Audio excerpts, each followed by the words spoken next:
Hi everyone, my name is Mason Kroll and I was in SWOP in 2017. Today's video is a part of a series of employment videos that SWOP is creating to help educate local youth about different jobs that are available in the area.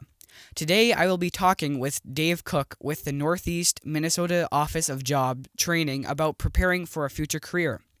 Due to COVID-19 concerns, we had to hold this interview online. So welcome, Dave.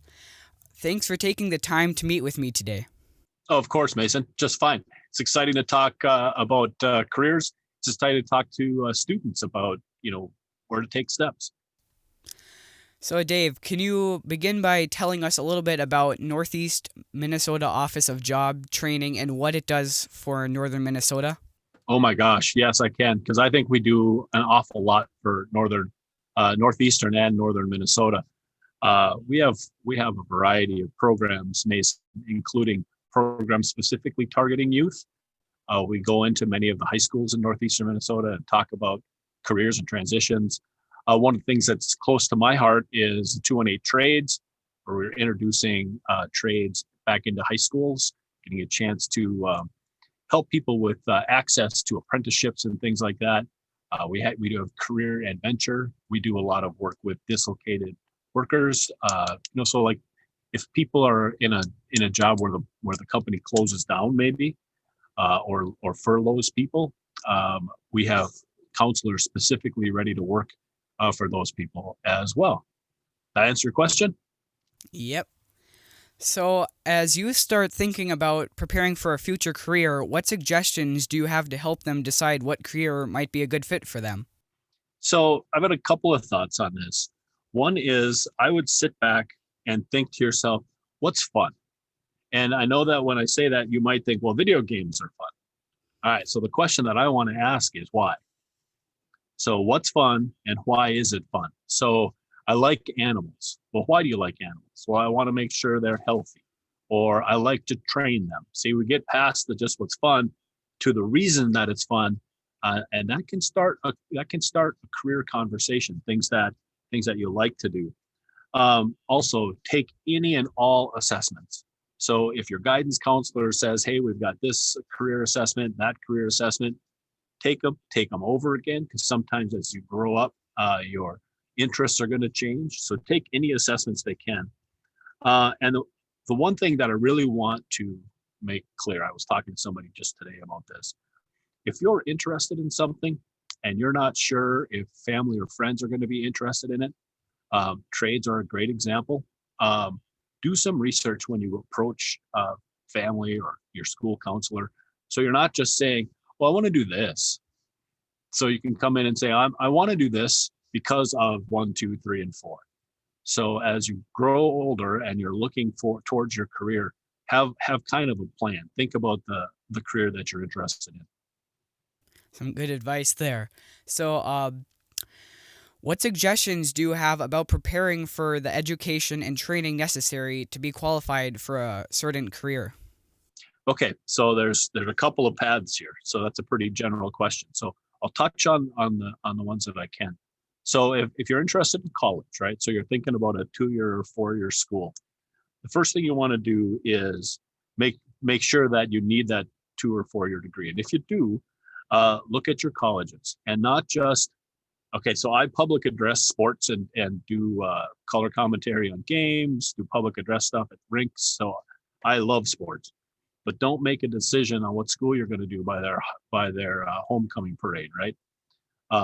Just because there's a big arena on campus doesn't mean that's the best school to go to. You have to check their programs. Make sure that if you want to be an accountant, the school you're going to has a great accounting program. When I talk about great programs, I'm talking about two statistics that you really need to check out. One is retention. And what retention means is those people that have got into that school, how many of them stay through to graduation? So like if you're getting 10 people into a class, right? Or if you're getting 100 people into a class and only 20 of them graduate, you might want to think about that one again. But if you have a program that has 10 people in it and all 10 graduate, well, obviously that program was good enough that they stuck it through. The other one that you want to get then is placement rate. And what placement rate is, those kids that graduate, those people that graduate, how many of them are working in their field? Because if you went to be an accountant and you spent 4 years of school being an accountant and you couldn't find an accounting job because of the school you were at and you're working at McDonald's, you wasted 4 years and a lot of money. So make sure that they're placing people in that career. The second thing is apprenticeships. When you're getting, if you're interested in the trades, right? And so you're thinking apprenticeships might be the way to go because you don't want to spend money in a college if you're not sure that's what you're going to do. So you want to try apprenticeships. The key to an apprenticeship is it's earn while you learn. So it is really a super viable option for people that are interested in working with their hands. But if you're thinking about an apprenticeship, there's a couple things you want to do. You'll want to do math classes, right? You want to be able to do math, be comfortable with space. So geometry is important. I always remember there's a joke that says, they always told me I'd need to know algebra, but I never wake up needing to know algebra.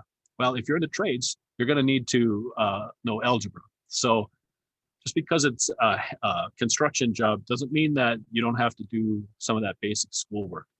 And then if you're going to take a gap year or go to work right away, you need to do the things that you need to think about, the things that the companies are going to need. Like you have to be able to show up on time, right? So if your job starts at 8 o'clock, 8 o'clock doesn't mean pulling in the parking lot. 8 o'clock means on the job, ready to go. If you're interested in trades, when they say drug-free, they mean drug-free. They don't mean sort of drug-free or anything like that. So if you have to pay attention to what the needs of the career are. So as you grow up, you've got a couple of directions that you might want to go. Think through those directions. Some more great advice there. Of course, these are just technical. There are technical skills that will be unique to specific careers, but I also know there are a lot of skills that are important no matter what career we choose. Can you talk a little more about some of the universal skills that any employer might look for while hiring a new employee? You got it. You got it. These are some of the most important things. I have a saying when I was teaching in school that we used to tell employers, and that was hire what you can't, train what you can. Meaning that those things we're talking about right now are more important sometimes than the skills for the job, because a company can teach those skills. That's what they do, right? But you know what they can't teach? They can't teach things like integrity. They can't teach professionalism or adaptability. If you go into a job and the rules change all of a sudden, maybe a new law came in or a new manager came in, they want to do things just a little bit differently. The skill of being adaptable to that is invaluable to that company, because they're not going to worry that you're stuck in your ways, and that's the only way you're going to go. The phrase grit and grind. So grit and grind means stick to it, that you're willing to do the same thing every day until you're great. So hiring somebody who's got that grit, who's willing to continue to go forward with their job, with the things they do, even if things aren't going right. So even if they're struggling a little bit, they know there's a goal out there.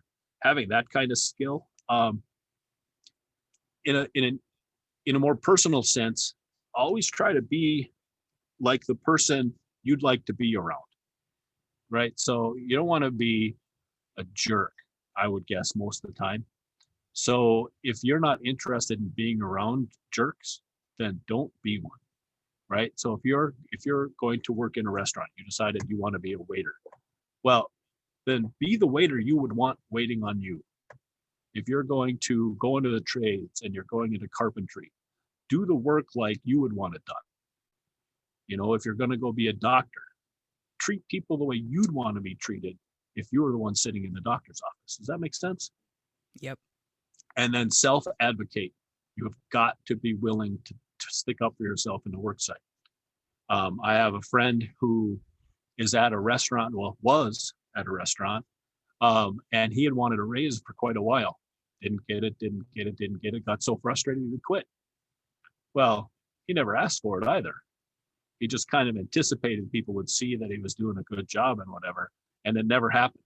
So he lost a job that he was good at because he didn't ask. He just kind of anticipated people would get it. So self-advocate. So, Dave, if you could go back in time and talk to yourself as a 14-year-old, what advice would you give to yourself to start preparing for a future career? That's a heck of a question. That's a great question. Um, I would tell myself one thing, and that is relationships matter more than anything else. And the not 14-year-old myself would probably struggle with that a little bit because I would like to buy things. I want to do some other things, but the relationship is key because as you grow older, those people that have helped you help form who you are. So I'll give you a quick story. When I was a high school kid, I played football a lot, and my offensive line coach was a Marine from World War II who was about 5'5". And when he wanted your attention, he grabbed the bottom of your face mask and pulled your head down so he could get your attention because he could never look anybody in the eyes because he was so short. Um, but he cared. And he told me once that the minute I stop yelling at you is the minute you should quit because I don't care anymore. Well, that relationship, that long term relationship, because we kept that relationship on, I knew forever that he cared about me. I also was able to take that mindset that I'm going to keep helping build you up, build you up. And if I quit trying to build you up, that probably means I've checked out on you a little bit. You know what I mean? But think about all the different types of relationships that you're going to build over your time. You know, I met my wife through a relationship, right? I got this job not because, I applied for it and I was the best candidate. I got it because I knew people, right? So those relationships that you build from the time you're 14, when you go to college, if you go into an apprenticeship, you get taught by a journeyman or a journey person, excuse me. And that relationship, that training relationship, that education relationship, when you graduate your apprenticeship and you become a journey person, chances are they're going to ask you to train an apprentice, right? So that relationship you built with that journey person got you in the spot to do the same thing that journey person did for you. And so those relationships, more than anything, more than what you buy, more than where you live, more than what your job currently is, the relationship is the key to growth. So, Dave, I got one last question here. Can you tell me what it is that you enjoy the most about your job? Wow, that's a good question. There's all kinds of things that I enjoy about this job. So my previous job, I kind of worked alone in my office, right? I did pretty much whatever I wanted. I took on projects that I wanted. I didn't have to take them all on, but it got really lonely. It was sometimes when it was really, really busy and it was just me, it was really hard. So what I like best about this job is actually having a super team around me. And remember, I just talked about relationships. Having people around that, if you're struggling with a project, they're just going to jump in and help because they know if they're struggling with something, I'll just jump in and help. And that's, we build off each other. So the coolest thing about this job is the team I work with. The second coolest thing about this job is the fact that I get to go into schools and teach things like trades, do things like this. We talked about relationships. Maybe somebody's going to watch this and say to themselves, that college thing, that's important to me. My buddy is going to go to school and I want to make sure that they ask about what retention is. So just doing that in our conversation here, I've built a relationship with somebody I don't even know. And that's the coolest thing I do. I have a sign right there on my wall that says impact one person every day. It doesn't say be nice to them. It doesn't say, everything's got to be cool. It says impact somebody, make it help, even if it's a nudge, point them in a different direction, a new direction, a direction that will benefit them. It is all about relationships. And this job lets me do that. Well, Dave, thank you for taking the time to talk with me today. You bet, man. I appreciate your time. And thanks to everyone for watching this video. Check out the SWOP YouTube channel for more videos exploring local careers. There are links at the end of this video to find out more about the Northeast Minnesota Office of Job Training and 218 Trades. I'll see you on the next SWOP Jobs video.